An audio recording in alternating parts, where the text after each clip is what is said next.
listening to Unpause Your Life with Dr. Callie Estes and Master Coach Jenny Fontana, founders of the Life Coach Method.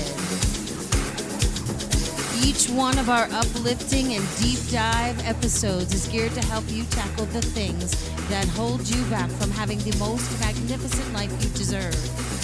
Sit back, relax, and prepare to be coached.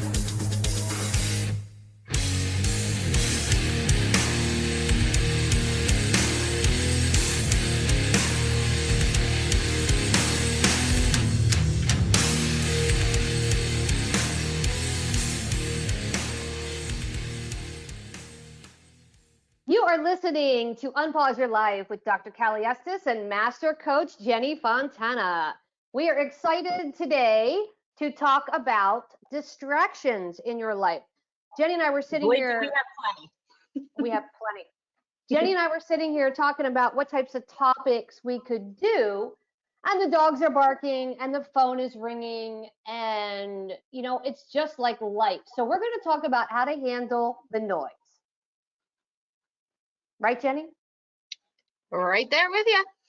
Okay, so let's talk about some of the issues that we have on a daily basis that are distracting. What's your biggest distraction when you're trying to work and be focused and get the things done you need to do? So being blessed enough to work from home right now is fantastic.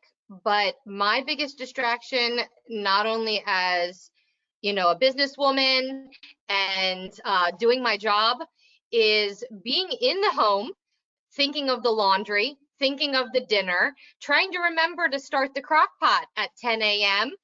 While I'm in the middle of doing something else, thinking that I need to work on household functions, all of that while I'm technically in the office, quote unquote, in the office.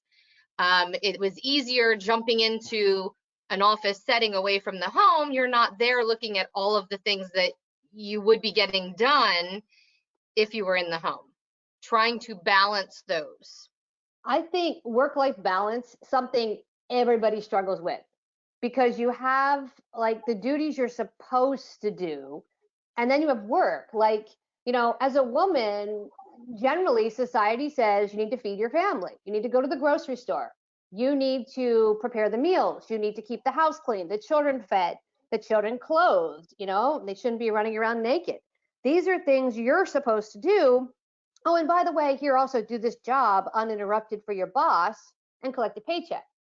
So it's a lot of things dumped on, the modern woman. Wouldn't you say? Absolutely. And I think that pressure and maybe some of the pressure we still keep on ourselves, that we need to learn to let go of the guilt and the disservice that we're doing to ourselves, because the idea of being there in the household, to have dinner cooked at 5 p.m., to have the kids' lunches packed before school, was when women were in the house. That was their number one function, which is fantastic. And, but finding out that you want more, that you deserve more if that's what you want and you're going for it, being able to navigate the day through the noise and through the distractions, even if it's you're talking on a Zoom meeting and the FedEx delivery shows up at your door and the dog goes crazy, or the doorbell rings because you have to sign for it. I mean, the things that happen from the home now, you're running everything. You're running your businesses from your home. You just described my life with the clients yesterday. I had 5 hours of clients. I'm on the call. I have my headset in, and the FedEx guy comes, right? So I have 3 dogs. The Chihuahua will kill anything within 900 feet of the house. So he's going nuts. The Dachshund puppy sees the Chihuahua going nuts. So now he's going nuts. And the Min Pin is like, well, what the hell? I might as well join in. So I have 3 dogs, and I'm on the call, and I just said to the client, I'm sorry, hold on, it's the FedEx guy. And she goes, I totally get it. I have a 5-month-old. So she completely understood that, life happens, but not everybody is forgiving or accepting of life happens. They expect us to be a certain way. You should plan for the FedEx guy. You should plan for when you go to the grocery store and they're out of potatoes. You should know that, because if you're making stew and it's not there, you should be able to pivot and go, okay, I'm going to buy noodles instead of potatoes.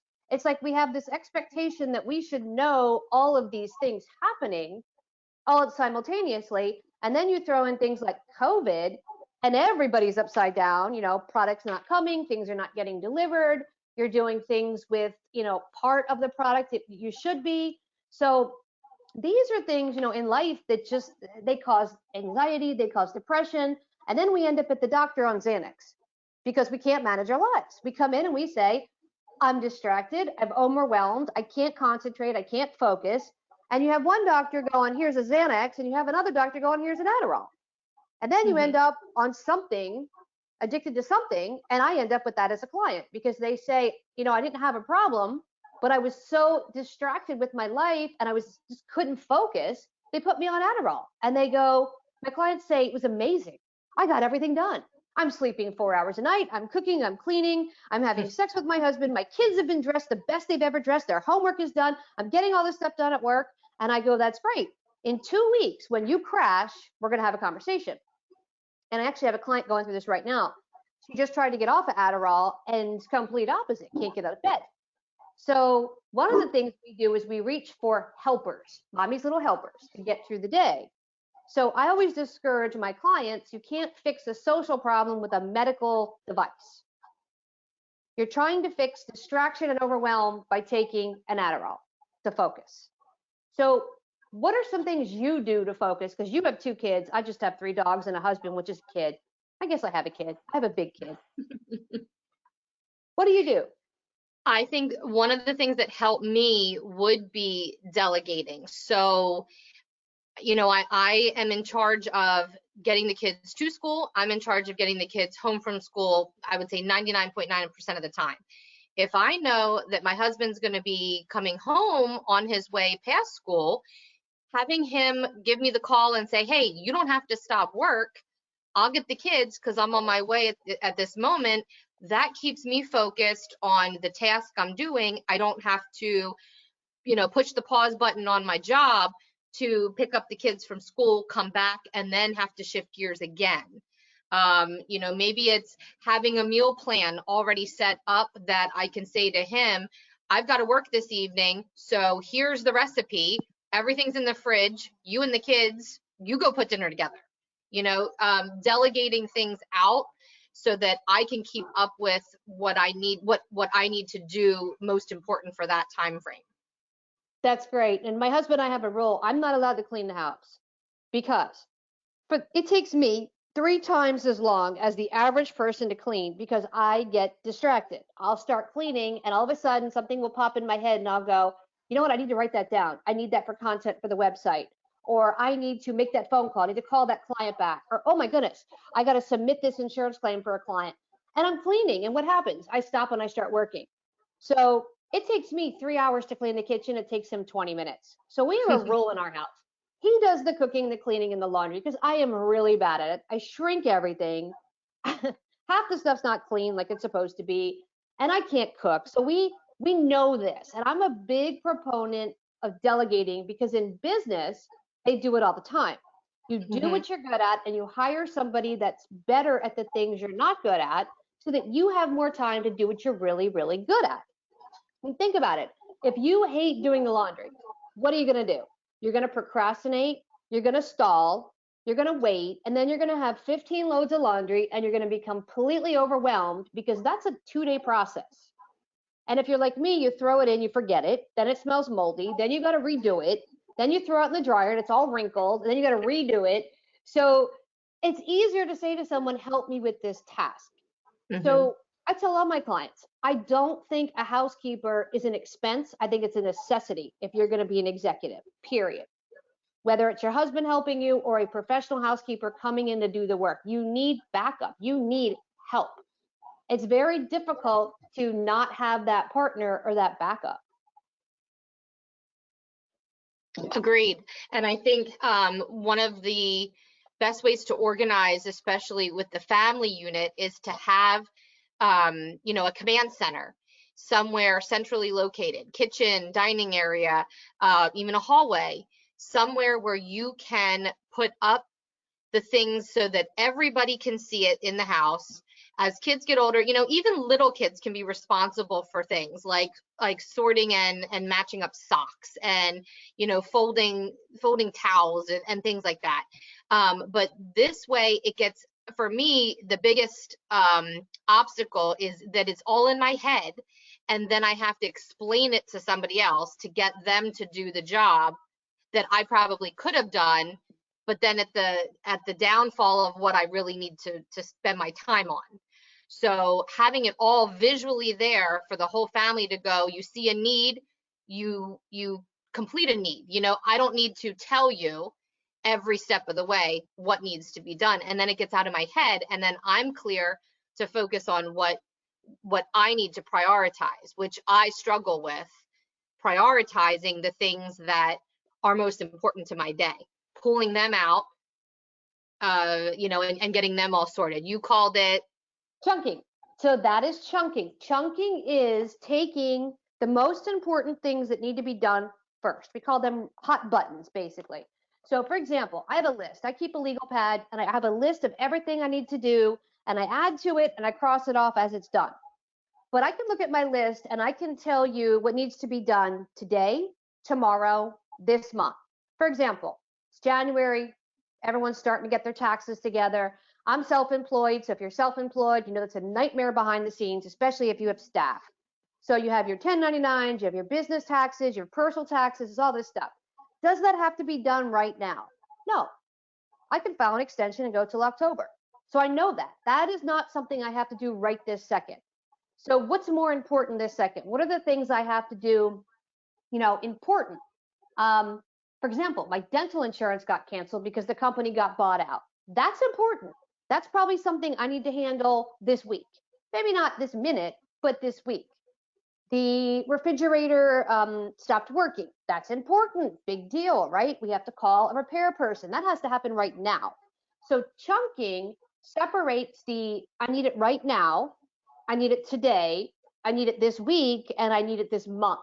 And you can make separate lists on your paper, or one big list and write down the days you're going to get it done. Now, you don't want to procrastinate all day and sit around and eat bonbons and watch telenova, and then all of a sudden go, oh my goodness, I'm so overwhelmed. You want to be able to time manage, and we're going to do a whole podcast on time management. But chunking is breaking down the important pieces of the things that have to get done first. So for example, if you got a call from the school that said one of your daughters was missing her homework, that's sort of an emergency situation. You could choose to go or not go. If it were me, I wouldn't go, and that'd be your problem, and you deal with it and learn not to forget it. You would take it. Here's your homework.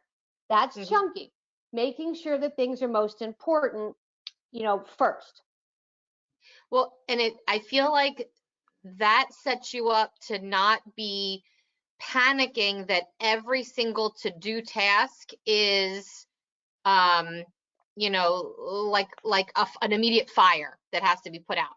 It allows you to, kind of really get a bigger picture and not feel like you've got 20 tasks.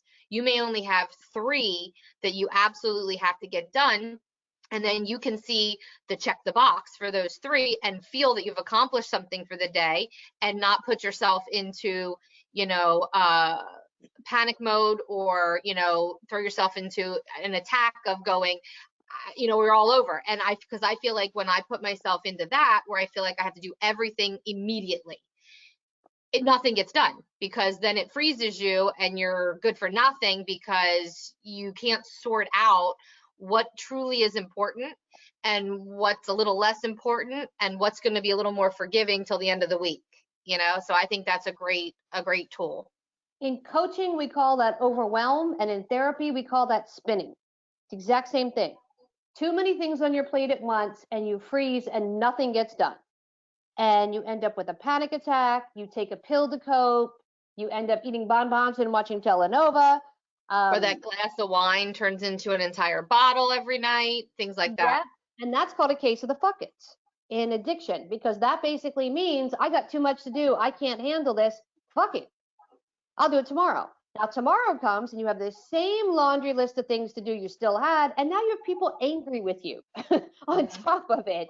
So it doesn't make anything better, it makes it worse. So I teach all my clients how to chunk. Take the most important things, get them done right now. The most important hot button topics, and then go from there.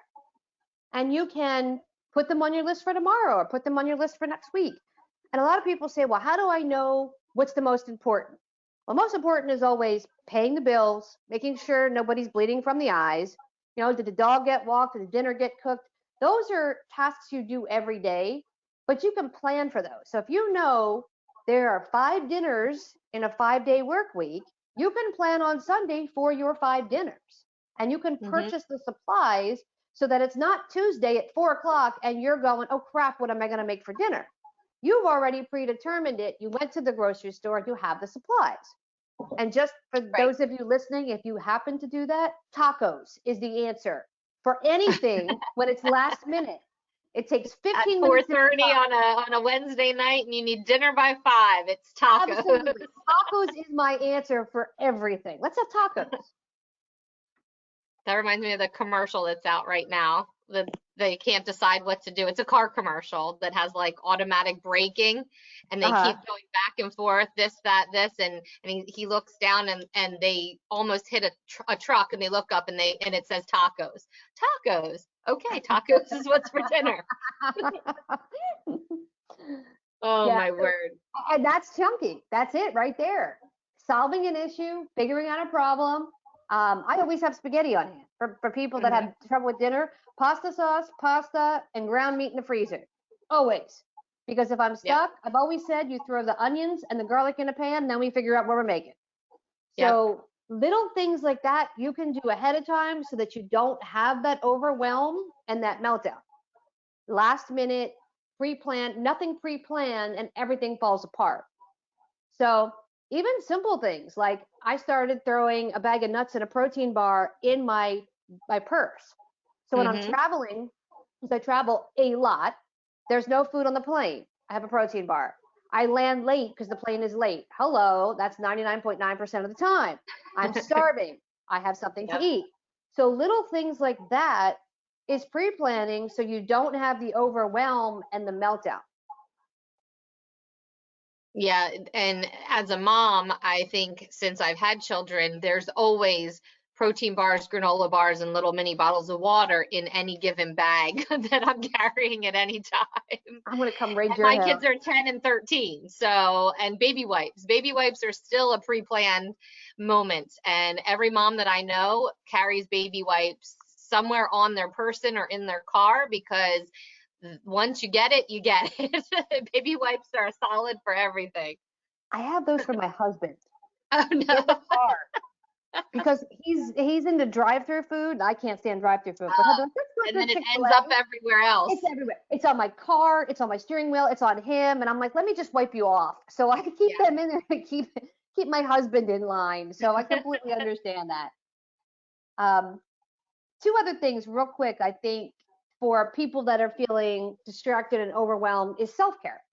And in self-care, we have exercise and bubble bath, hot bath, shower.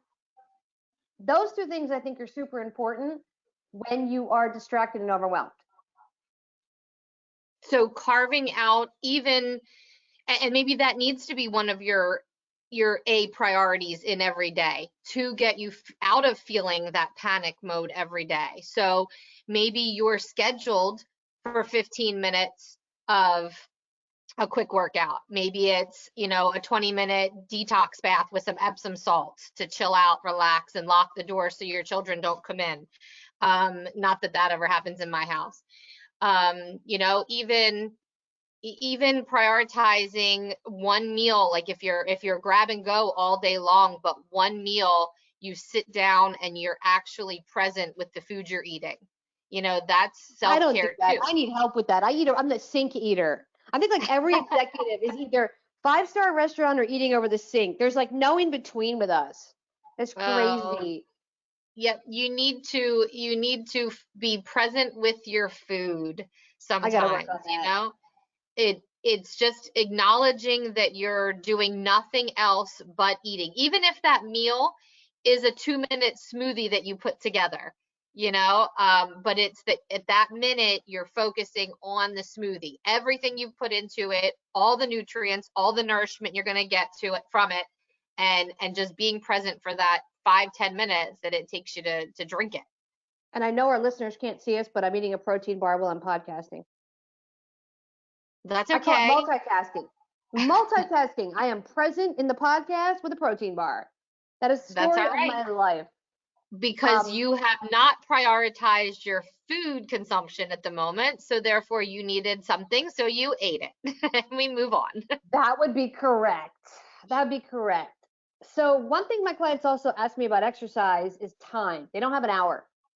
And I'm a master at squeezing in exercise throughout the day in 5 to 10 minute chunks.